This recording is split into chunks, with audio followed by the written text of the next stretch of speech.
Hi, this is Gene Basler, and it's now April, and let's see how our garden looks. Julian and I just got back from camping in Navasota, Texas.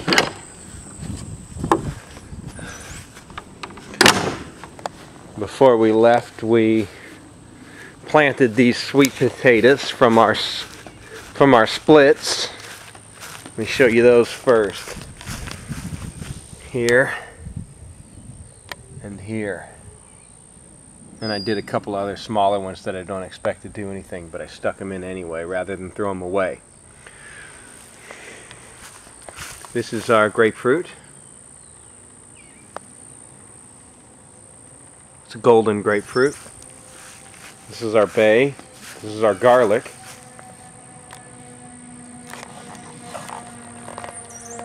Here and here. We expected more to come up. These are our onions. Peppers. You can see we have a couple. Here's a pepper.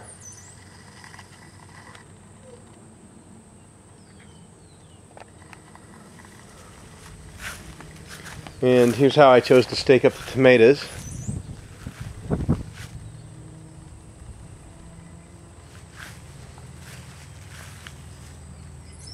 We have a couple of tomatoes.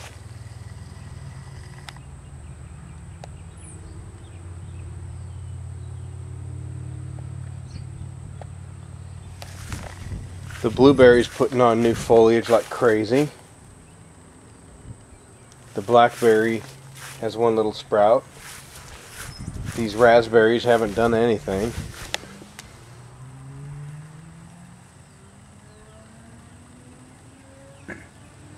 And our potatoes banged out.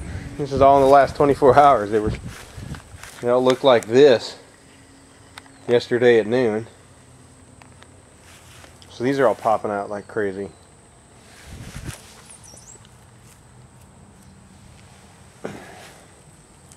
These onions aren't looking so hot. It's another very windy day.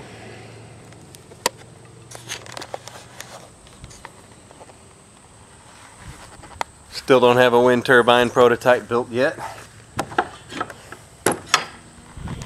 But so see, the wind just blasts me in the face here. I'm facing south, you're facing north. And it's coming up that street. And it really funnels between these houses, even though it's an upside down funnel. Susie wants me to put the turbines right here on the side of the house, but I think they would go great along the front property line. Bought an electric lawnmower. It's not quite off grid, but it doesn't take gas.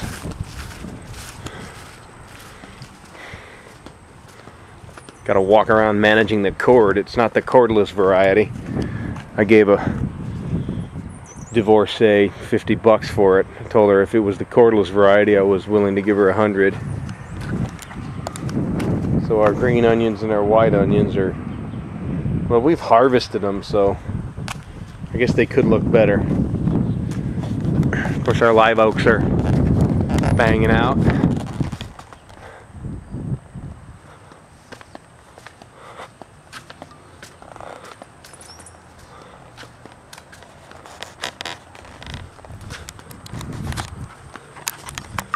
Somebody told us that potatoes were a winter crop. I'm like, well, yeah, I know they're a fall, winter.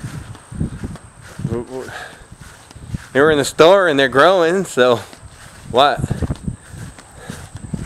And the sweet potatoes, we'll see how that goes. I've heard they're pretty promiscuous and they're pretty hard to screw up. So we'll look at those real quick again and bring you right back around to it. So right where we started, back to these.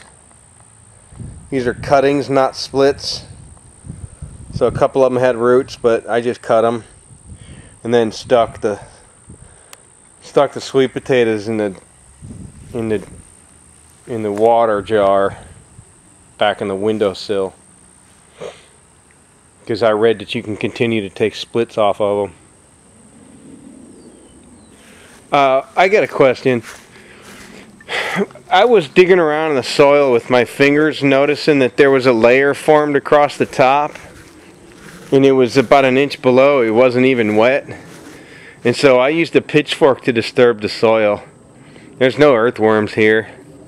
I hope I didn't disturb it too bad, but it just seemed like there was no penetration. In fact, some of the blood meal that we applied, like some of the blood meal that we applied like a month ago was still there, about an inch below grade, kind of crusty. So I disturbed the soil with a pitchfork and then watered it all in again to try to get some better penetration. Because I know that with mulch beds and trees in landscapes, you can get this kind of waterproof layer across the top where it's not really penetrating. We've even seen plants like have not enough water, even though they're being irrigated 3 times a week, because the water's just running off and not penetrating the root ball.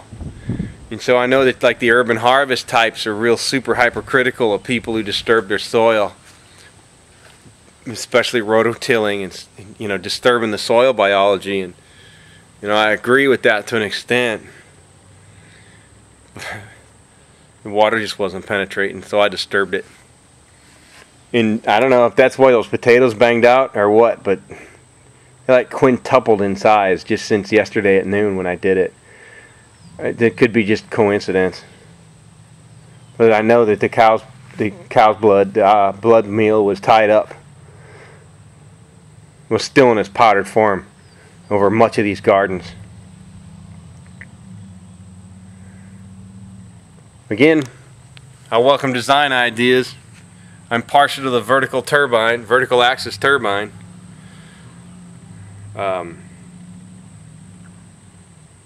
Info at wideworldoftrees.com.